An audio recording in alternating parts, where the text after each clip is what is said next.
morning, good evening, good afternoon. Hope you guys are having a great day. Welcome to the Thai Sustainability Summit Day 3.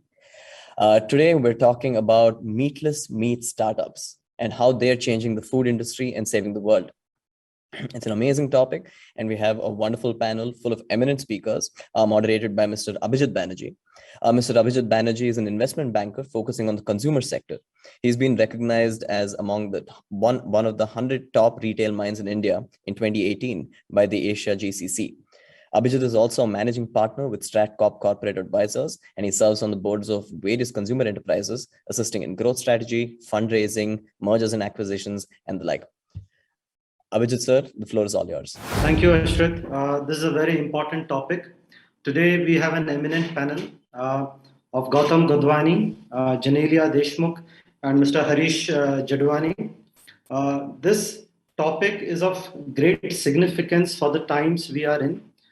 Today, this event that we are holding, we are compelled to hold it digitally and not in person because of a pandemic that is infused because of the transmission of virus from animals to humans via the food chain. Today, when we think of ecology, we usually think of the polluting industries. But unfortunately, what we are not very well aware of is this farming of animals accounts for 15% of global emissions, which is more than the total emissions combined from the transportation and oil and gas sector. Animal farming accounts for 35% of global freshwater usage, 77% of the farmland usage, and still it doesn't figure out in the one of the most prominent action points for ecological protection. With 75 billion animals that are slaughtered each year, I believe this is the fastest race to the bottom for the human civilization. Having said that, I would like to now introduce each of the panelists. Gautam has been a visionary entrepreneur who has successfully built and exited companies globally. He is currently the founder of The Good Startup, an investment firm based out of Singapore that supports entrepreneurs in the alternate protein space. Genelia Deshmukh, she is a successful actress and a philanthropist associated with the Tata Memorial Hospital and the Impact Foundation.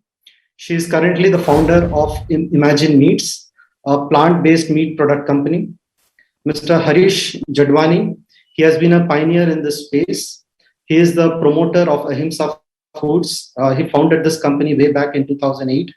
And his company is heavily funded by private equity firms. And since then, he has been successfully running this venture. Welcome, all of you. Thank you so much. Thank you. Thank you. So, Harish ji, I think the first question anyone will have is in terms of where are we in terms of this, the product. The animal meat is as a product, where are we in terms of that? Is it something still evolving or is it already settled?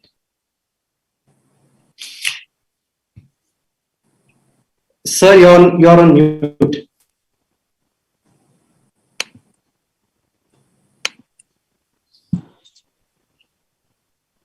I would say we are still very much at the infancy stage in this industry. You know, our company, we started out in 2008 and we started marketing the product by 2009. At that time, the awareness was very, very low. And actually what has triggered now the awareness is the pandemic, like you said in your introduction earlier. So I think we have a long way yet to go, and we expect to see a lot more players coming to the industry, and we expect a lot of innovation. So we have a lot of work ahead of us. It will take for meatless meat to become part of our regular diet will take still some years, because we are still very used to the conventional food of eating, our regular breakfast. But this is changing slowly. As you know, people are very much aware of the effects of the pollution, effects of the cruelty to animals, and also the health reasons. So it will take some time.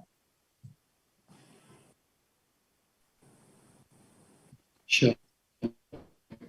So, Gautam, you have a fund which specifically focuses on alternate protein. What was your motivation to start a fund with such a clear focus? So I think for me personally, I view animal welfare as a cause that is very close to my heart. And that is what initially led me to alternative proteins. But what is incredible, as you just pointed out, is how broad the footprint is from an impact perspective for this sector. So animal agriculture today, as you pointed out, is 14.5% of global warming, but it's also the #1 cause of deforestation, of large ocean dead zones, of species extinction. And in addition to 75 billion land animals, it slaughters between 1 and 2 trillion fish a year. So it is an extremely broad footprint, not to mention the negative impacts on human health. So I think the timing for the fund that we've created is something that it's just a time when consumers are ready. So what we're seeing is a huge shift in the consumer mindset. Consumers are basically saying that they want to eat healthier and they want to eat more plants. And so these consumers that eat meat but also want to eat plants are being termed flexitarians.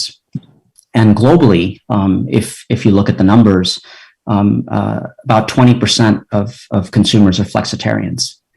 But when you move to the US and look at that market, which is the most advanced market for alternative proteins and meat substitutes like this, that number jumps to 47%. And then when you look at the next generation and ask them, that then encompasses a majority of consumers that say that they want to be flexitarians.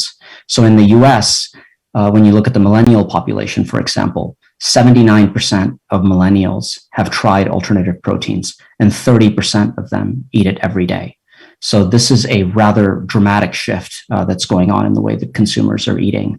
And they're saying very clearly that we want to move in a different direction. Okay. So Genelia, as a mother and as an actress, what you consume is of primary focus area for you. What prompted you to move to an alternate lifestyle and be a vegan?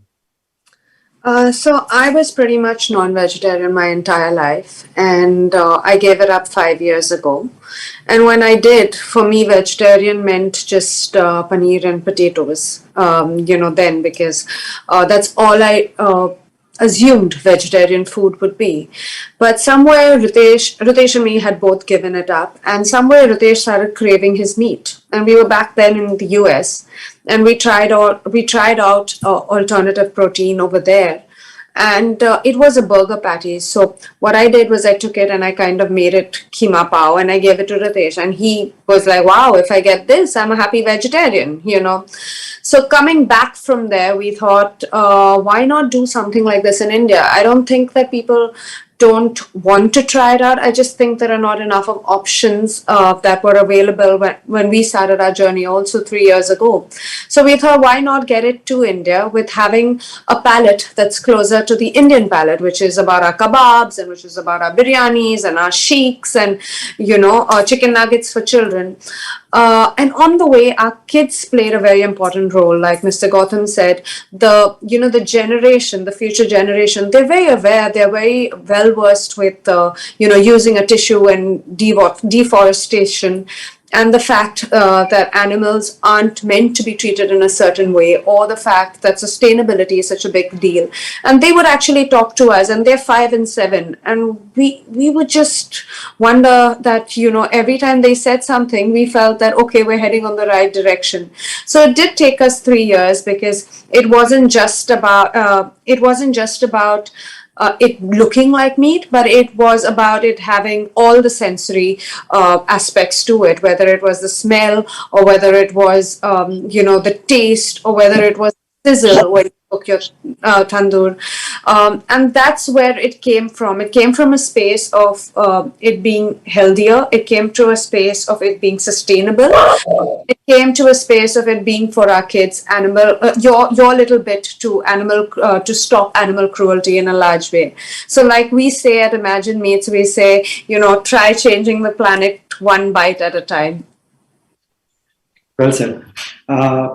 So, Harish ji, as Gautam and Genelia pointed out, that this market is a little more evolved in the US than what we currently see in India.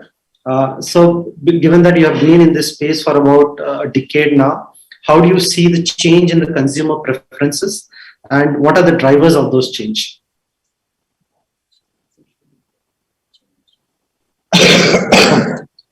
Basically, it's the social media that is driving the change and also the ethical choices. I feel a lot of people are now much more aware of the cruelty that goes behind it and primarily the health. You see, people who are typically meat eaters would like to have their meat on a daily basis. But I think what is driving them out of that industry or out of the meat is the fact that it's not a very healthy choice, because we are all aware, nitrates and phosphate goes into the processed meat. A lot of antibiotics are being fed to the animals, and these are systemic. So once people eat them, it goes into our system, and hence we are able to observe that people have less and less resistance towards the medicines.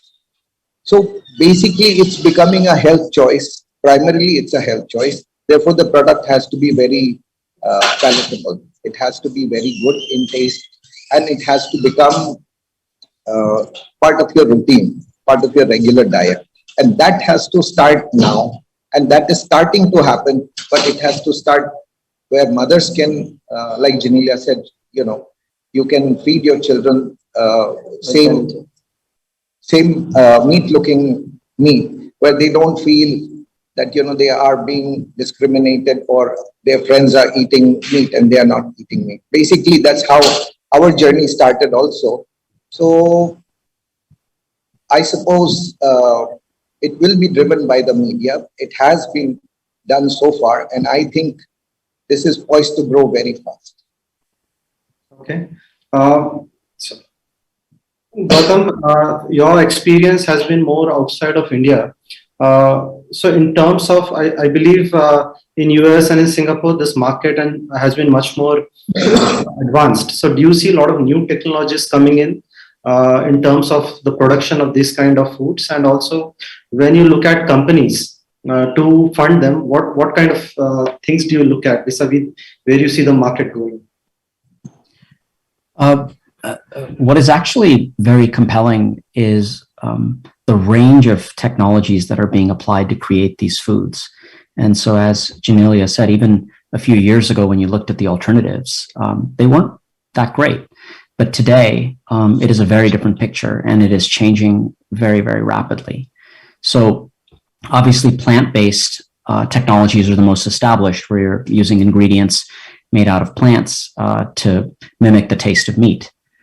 So, for example, when the Impossible Burger first came out, it was a well-regarded product, but it wasn't necessarily something that you might say was a true substitute for meat. When Impossible Burger 2.0 came out, and this is their version number for the food, not mine, 50% of the people in the US couldn't tell the difference between the Impossible Burger and real meat in a blind taste test. So the foods, while they may not be there, are improving very, very fast. There is another set of technologies where effectively microorganisms are being used to create meat substitutes. Now, that may not necessarily sound very appetizing until you start looking at the fact that it's things like microalgae, which has a tremendous protein profile, or mycelium or mushrooms, which, when prepared the right way, mimic the taste of meat very, very nicely and are very inexpensive. They can be grown very quickly. So lots of interesting technologies there. And the technology that is coming longer term, but is incredibly interesting, is cell-based meat, or cultivated meat, or clean meat, as it's known, where animal cells are being grown outside the animal. And so here you're talking about really a meat product that is molecularly identical to real meat. There is no difference, except that as Harish pointed out, there is no bacteria, there are no contaminants, there are no antibiotics. So that is the real benefit. So as a fund, what we really see in front of us is an innovation challenge. There are a set of technologies that are there today, and a newer set of technologies being developed that can continue to improve the taste and sensory profile of these foods. And so we are investing behind companies that are developing core technology to advance the taste and flavor profiles of these foods. Okay. So Harish, you said the consumer preference is more on the basis of what the media is pushing in terms of information and data. There's also an element of health choice and maybe a religious choice as well. But do you see in terms of pricing could also be a big impediment currently, because it could be seen as a food for the rich? Definitely. You see, today the balance is where the meat is much cheaper and the mock meat is much more expensive. And that has been the hindrance. Actually, it has caused a hindrance. If we could when we started out, our idea was to bring down the price of mock meat to the level of chicken or mutton. Today, where mutton is concerned, yes, we are able to match the prices, but chicken, which is the most popular choice of meat, our prices are still very high. And also the fact that by the time you make it and bring it to the consumer, and India being such a large country, many middlemen involved, transportation cost involved, and the product does become expensive. So in India, in America, of course, the prices are very high, but in India, where the market is very price sensitive, that will be an issue. It will remain. But I think because of ethical choices and because of pollution reasons and because of social media, you see, we see it everywhere, how the situation of our rivers and our seas and our air pollution is very bad. And most importantly, the health. So people are now realizing that this is the alternative that one must adopt. I mean, doctors like Mr. Roy Chaudhary, Dr. Hegde, they are all talking about vegetarian diet, and they are also talking about proteins from the millets. Millets are also another very good source of protein. I feel those who are meat eaters will definitely compromise and will have to pay a little bit higher until such time that prices come down. That is bound to happen because new technologies are coming in, and also volumes of production are going to increase. So that way the price will definitely come. And I think it should, in my prediction, 5 to 10 years, they should become conventional food for us. Okay. So, Genelia, coming to you, you had from your own ecosystem, from what you have seen in your childhood to what you have seen abroad, and your children wanting to be more socially conscious, you have chosen a vegan lifestyle. But Yes. given that you are 3 to 5 years into this now, what kind of long-term benefits do you see to your overall family health? So firstly, the moment I started getting onto a plant-based diet, I could see an instant shift. And this being from someone who's eaten meat her entire life to going into a vegetarian to going into a plant-based space, which meant no dairy, no eggs. I could literally feel my energy improve threefold. I could feel that I was eating better. I was eating cleaner rather than better. Like when we talk about animal protein, one of the things that we eat a protein, and a large section of us, even in India, like a large amount of vegetarians were told to eat meat or to eat eggs because they didn't get the required protein that they were supposed to get. And India is a protein deficient country, but I just feel if you eat the right kind of protein, you're fine. And when you have alternative meat, your protein matches that. Your protein matches meat in all aspects. So it isn't lesser. But the benefits of it is that you don't have any cholesterol, you don't have any, added preservatives, because what the technology that you're following, which is also very new to India, I feel, is frozen foods. While in the West and America and all over the world, people know how to use frozen foods and cook frozen foods. And it is literally better than fresh food sometimes, because the moment you have it fresh, you're freezing it at a temperature of minus 18 degrees or minus 20 degrees, which keeps the freshness. That concept is slightly new to the Indian market, I feel, in various ways. But I feel the more knowledge, and like Mr. Harish said, the more social media comes into play, and the more we put it out there and explain to people, I feel like the consumer is ready. I feel like people are ready. Like a mom like me, I'd rather not give a chicken nugget and give a plant-based nugget, which tastes, exactly the same, if not, 10% here and there, for people who are used to other, like my kids, like he said, like Mr. Harish said, when my kids were non-vegetarian as well, and when they turned, they asked for things like chicken nuggets because their friends were eating. And when I served chicken nuggets at their birthdays, their friends didn't even know the difference, so it's a mind set, and to a large extent it is things that need to be available, things that need to be there for moms to pick up, for families to pick up. The fact that you can cook a whole meal, like at Imagine Meats, we have like 12 varieties. We started off thinking we'll just make one or two, and then we realized that there's an entire portfolio that you can go into, because India being the land of spices, there's so much more. It's so forgiving at times, because you know how to make the meat in a certain way. You put in the right kind of spices, and if you have that kind of platform for an Indian consumer, I think it is definitely a market that is, developing for sure. So are you also saying that this could also be marketed as a fast food alternate to unhealthy fast food?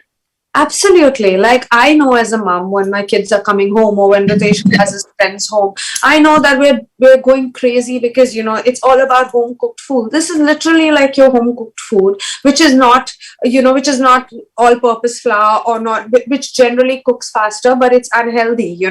This is something that is cooked with the right amount. It's a balanced meal. So you have the right amount of protein, you have the right amount of rice, you can put it together faster. I definitely think ease is a lot in this aspect, and you're getting your protein, which very often, is considered a hindrance in Indian meals. Like they always say that India is a protein deficient country. I think these are ways of solving it, apart from the fact of you leading a sustainable lifestyle, of you helping your environment and your planet in any which way that you can. Interesting. So Harish ji, you have dealt with a large number of consumers and consumer preferences. Do you think in terms of mindset, alternate meat is only an alternate option for the non-vegetarian eaters, or do you also see vegetarian eaters adapting to it? You see, by and large, the vegetarians are pure vegetarians. Like me, I was born to be a vegetarian, so my conventional food would be the regular Indian vegetarian food. And of course, dairy was part of the diet. But what we are observing is the younger generation. The younger generation who are vegetarians, who are Jains, who want more protein, especially if you notice, there are a lot of gyms that have come up. People are very conscious about their health and how they appear. And this is a very good substitute for them. So people are ready to try the product. We have had a lot of, health buffs calling us and asking us how good it is for their protein requirement. And we've told them that this is the best product that you can get in the market in a compressed form, because getting your regular protein, which you can get from other sources also, but the concentration is very low. But where mock meat is concerned, the concentration of protein is very high. Therefore, you eat a little of it and then you get your daily requirements. And because the younger generation is very much aware of the health benefits of the environment pollution that it's creating in the meat industry, cruelty to the animals, it is driving them towards it. So basically, our target initially was not to target the vegetarians. The target was the flexitarians, or those people who are willing to, shift from being a non-veg to veg, like yourself. I believe you have become a vegetarian now. So this is the industry meant for those people. But at the same time, we are also seeing those people who are pure vegetarians, and then they are convinced that this is healthy for them. This is they are not eating meat. Actually, a lot of people get put off by the texture and the look of it. You see, 90% is the presentation. It is how the product is presented, how it looks. Does it look like meat? Does it look exactly like that? The appearance. Then comes the smell. So if you have covered that ground up to 90-95%, it is very, very few people in this world, 2 people or 2% or so, who are very critical eaters. But majority of us, when we eat, we just chew it and we basically swallow the food. Basically, what appeals to us is the way it was presented. So if you present a chicken or fish or mutton to a non-vegetarian, the way they are given the actual vegetarian food, it convinces them that this is meat. And then when they eat it, and we've got a lot of comments from our clients that it's fantastic, it is exactly like meat. Of course, there are exceptions to the rule also. So I think what is going to happen is that the new generation, especially the younger generation, will be very open to adapting this. And this is what is going to drive them. So Gautam, as you said that the US market, there's much more acceptance to this kind of product. Do you see a similar generation next also being very aware of a healthier lifestyle? Because US in general is a very obese nation in terms of very unhealthy food diets. Do you think the newer generation is adapting to it? There is a dramatic shift with the newer generation. There is just simply much greater awareness around health, animal welfare, sustainability, consumer drivers that typically have been far behind taste and price. So when you look at millennials or future generations and the way that they make their food selections, it is very different. And so in the US, for the first time, the vegan and vegetarian numbers in terms of the percentage of consumers in each of those categories is moving, and that is dramatic to see. So the percentage of vegans for a long time was stuck at around 1%, and that is moving up. The number of vegetarians was stuck at 6-7%. That is moving up. It's hard to overstate how revolutionary that is, because so many things have been tried to get more people to adapt these lifestyles. But finally, we are in a position where consumers are responding to this because there is so much visibility now. And whether it's Harish saying it's social media, or whether there's just overall a greater awareness of what's happening on our planet, the younger consumers are clearly saying with their wallets that we are moving in a different direction. Interesting. So as a fund, this 1% and 6-7%, do you see in the next 10 years moving on to somewhere like a 0.25% in terms of 25-30%? So the numbers will be very different, obviously, across different parts of the world. At the moment, the US is certainly leading these trends, but even within the US, a lot of these changes are happening first on the coasts, and then they're moving toward the inside of the country. I think in a market like India, obviously, we'll see these changes start with the metros, and then we'll start to have it move to second and third tier cities. So I think this is going to happen in pockets, and it will take a long period of time. But what is widely acknowledged by experts, and what is very evident from a demand perspective, is that we are now talking about long-term trends. This is not a fad. This is not short-term. This is not incremental. This is a fundamental change to our food system and the way consumers view the food that they want to consume. So do you think the happening of this pandemic, where this is induced by some kind of wild animal consumption in certain parts of the world, this has also brought more focus to this segment? This has brought significantly more focus to the segment for two reasons, and I think what's interesting is how they complement each other. So clearly, consumers are seeing that COVID is a disease that came from animals, and so it is very, very direct in terms of an indication of what is to come. We've already talked about, antibiotic-resistant superbugs and so on, and the animal agriculture sector consumes 80% of our antibiotics, which is another risk. Today, in addition to zoonotic disease, which is the category COVID is in, animal agriculture contributes to 75% of chronic disease. So I think the health imperative to consumers is very significant. So the consumer drivers there, because of COVID, it's become very visible. The other side, which is equally significant, is that of food security. So what has happened is that governments all of a sudden have realized that we cannot rely on a food system where if large numbers of animals, as you see when there's an outbreak of disease, for example, you see large numbers of animals dying, or you see disease being transmitted through animals. So the food security issue has become front and center. So where our fund is located in Singapore, for example, the government's articulated a 30 by 30 program where 30% of its food must, or 30% of its calories must come from local sources. And there's three strategies that the government has articulated. One is vertical farming, one is aquaculture, and the third is alternative proteins.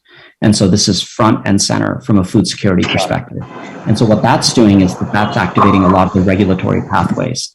So what's happening there is that governments are fast tracking, effectively legalizing and taking these products through the regulatory pathways to, for both labeling and safety purposes.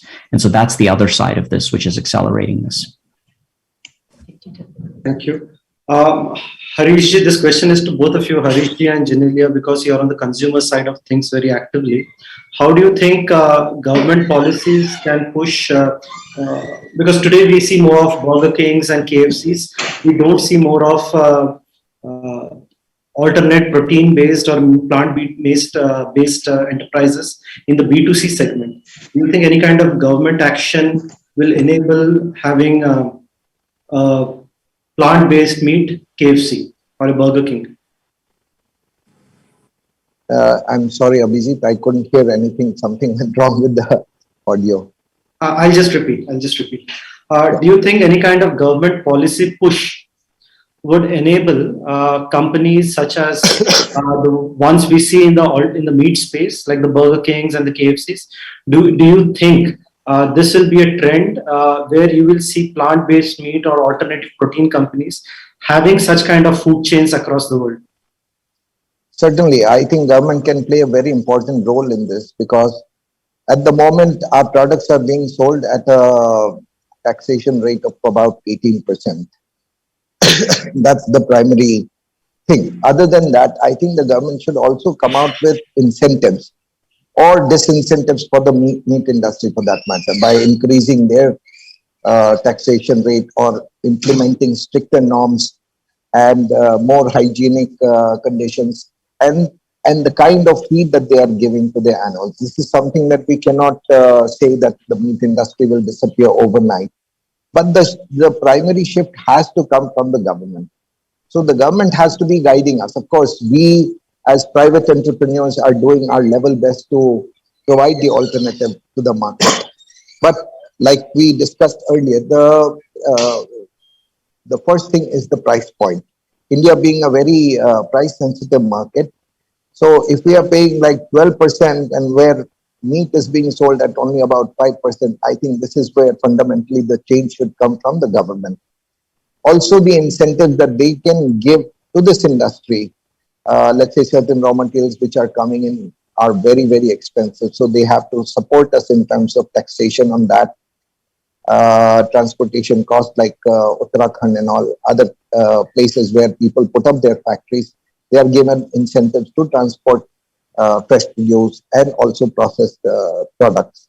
So we can do so much and no more, but if the government takes a large chunk of the selling price, which is about 18%, that makes it a bit difficult.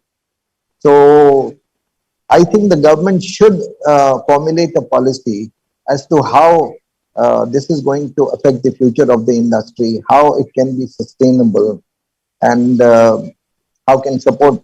I mean, like government has always come in with very good incentives when they want to set up any industry. For example, the auto industry in the 70s and 80s, they gave fantastic incentives and they created the ecosystem for it.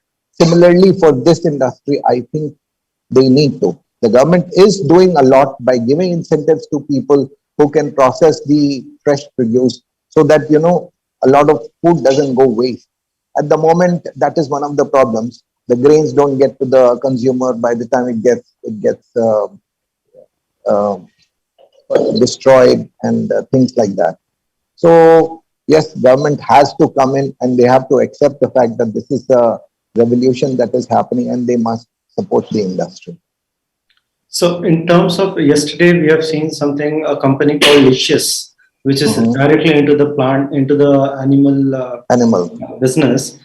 They achieved a unicorn status. Yes. That's right. So there is a lot of private equity activity in that space.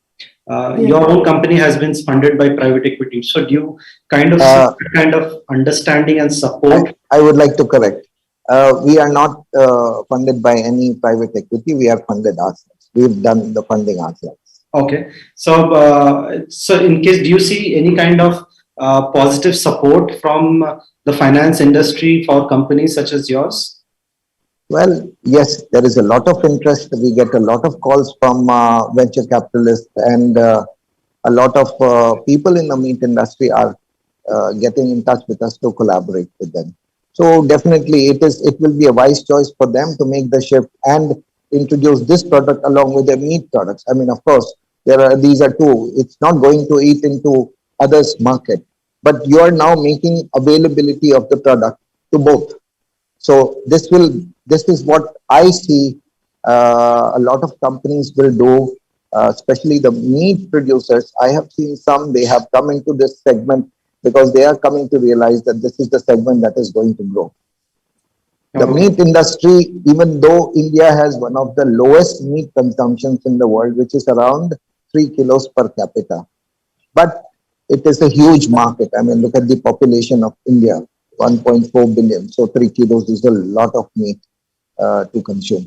But that equation is going to change. So if companies come in as an alternative, of course, these are all commercials. Companies get threatened. Yeah, I don't want to be left behind because the other has come in. So I better prepare for my future. Just like us, we humans want to buy insurance for our, retirement and all that. So this is something that they have to get into to protect their company's interest. Innovation, and they have to, go with the times. If they don't go with the times, then their business will just slide.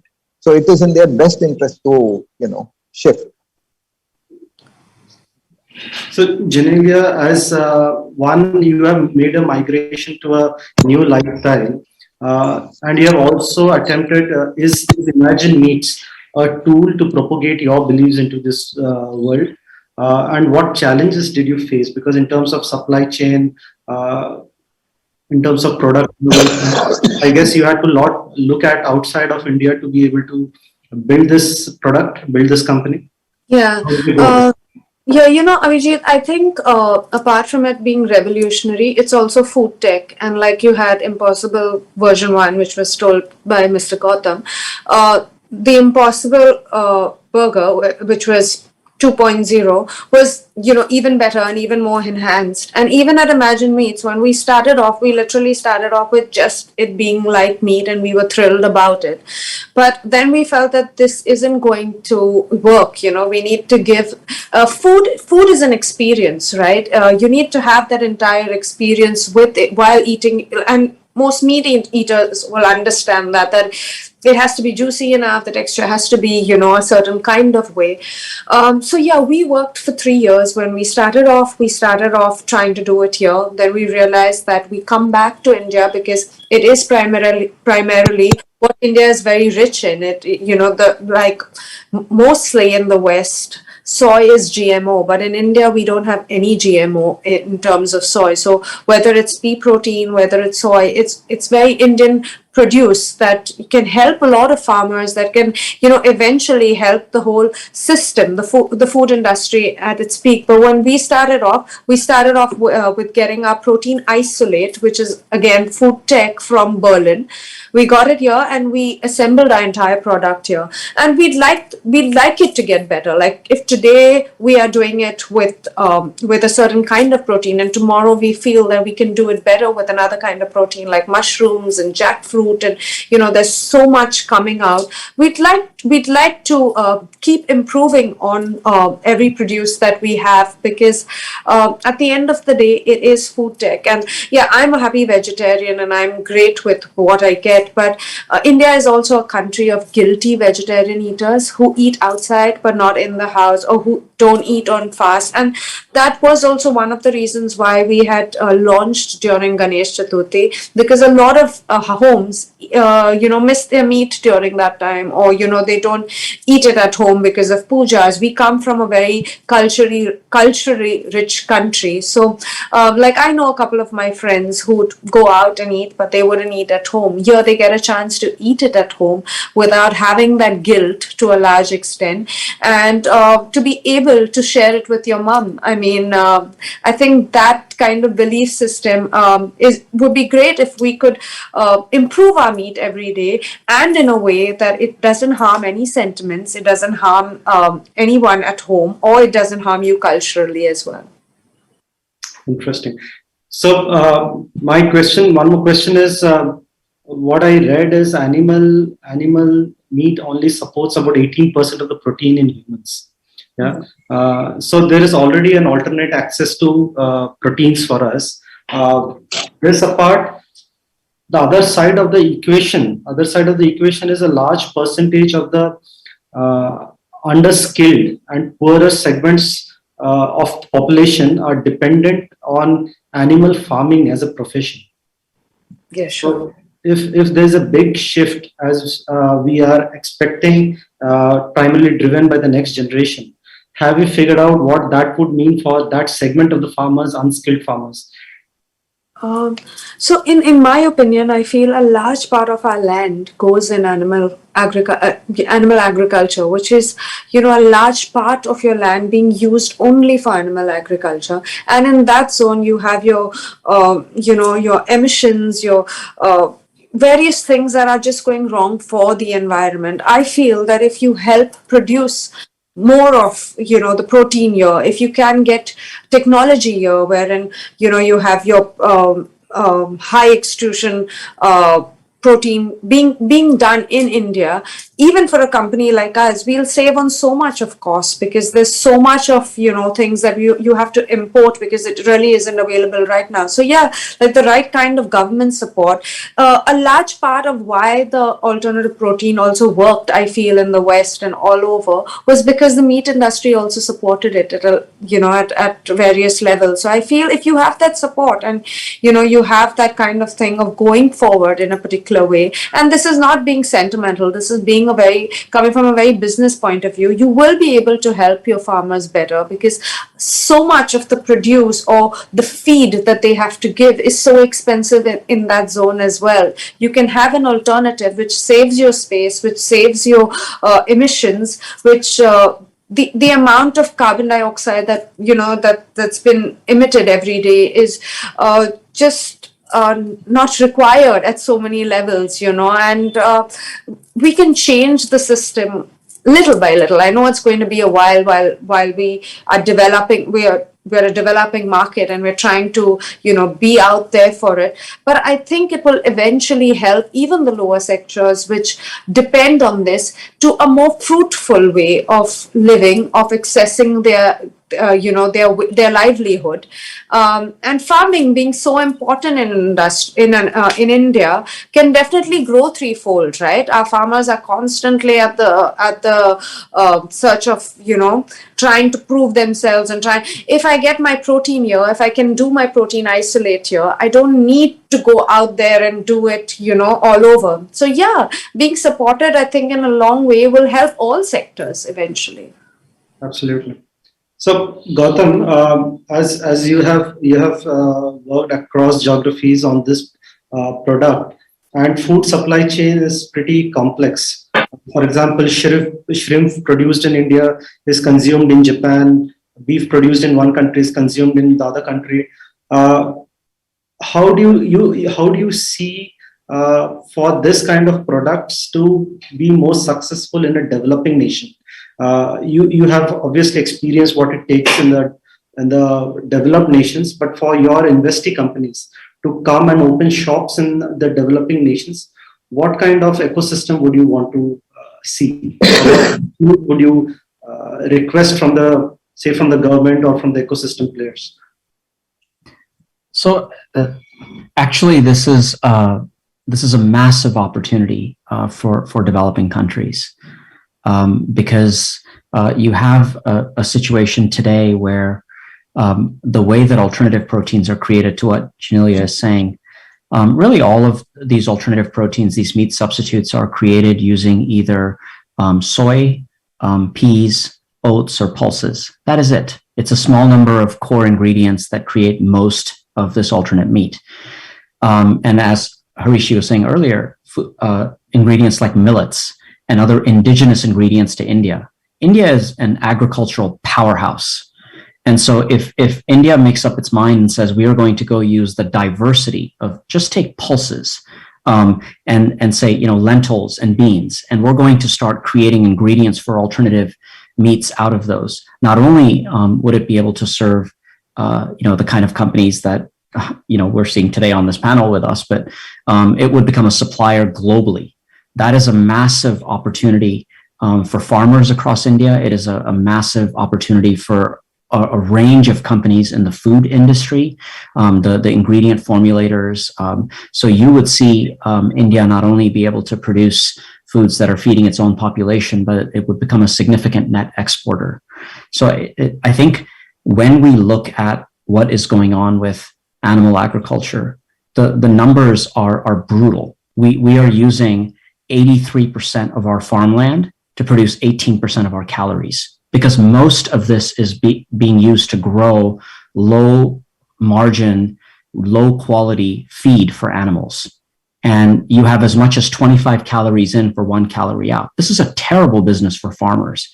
To make one single hamburger, it takes 2,400 liters of water. Who's paying for that, right? Where is that coming from? So for farmers to be able to feed all of these animals, to grow all of the feed, and then to get the low prices that they get from it, they can have a far better business if they start growing ingredients for alternative proteins.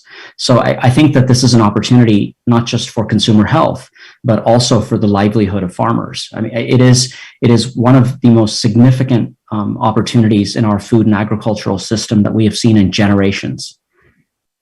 Very interesting thought. I believe there is a lot of political debate in terms of India exporting meat to India can be a net exporter of processed non-animal related food and move up the value chain.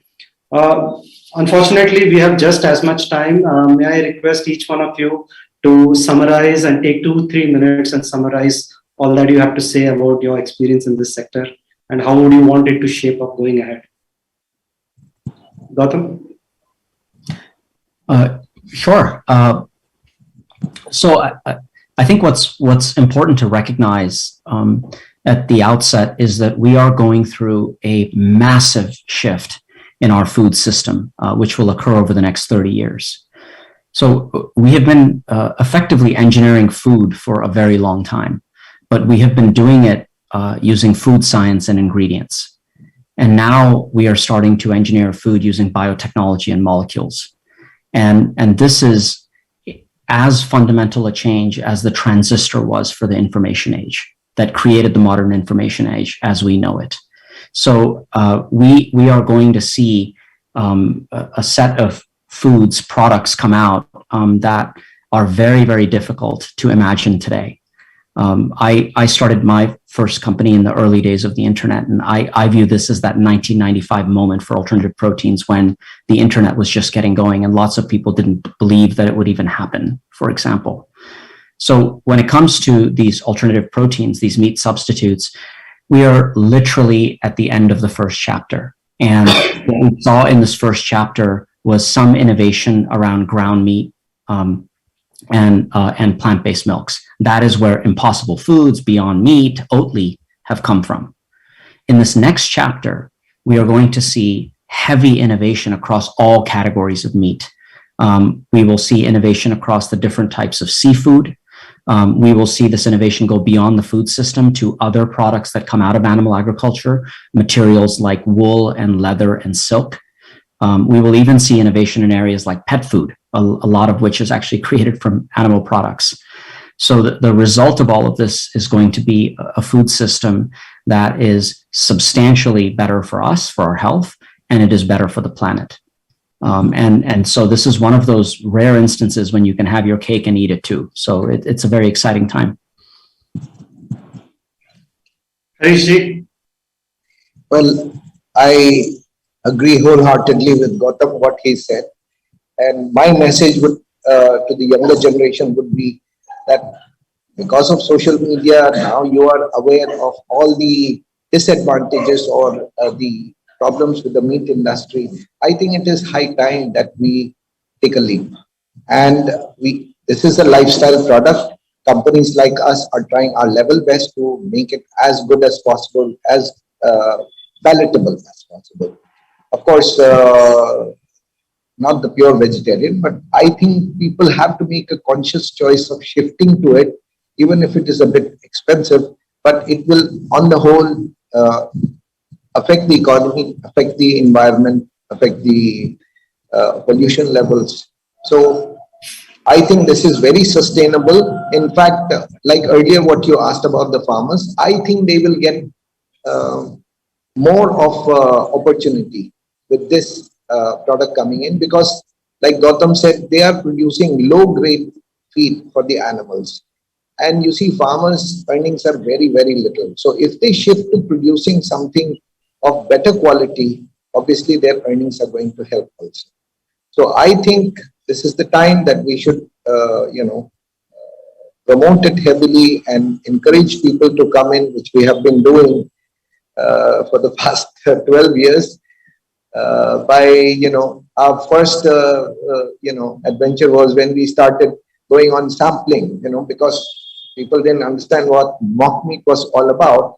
So that's how we created. At that time, social media was still not that strong, but through, presentations and sampling, and of course, a lot of them liked the product, but the hindrance was the price.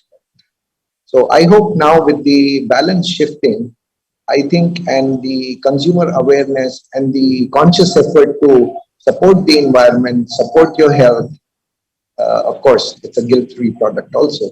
I think it is going to do very well. So we need support from the consumers and we need support from the government in order for it to be successful. Sure. So, Genelia, before your closing remarks, what kind of marketing initiatives are you making as a company, because you're still an early stage company, to popularize this product or to bring people onto the healthy consumption food patterns?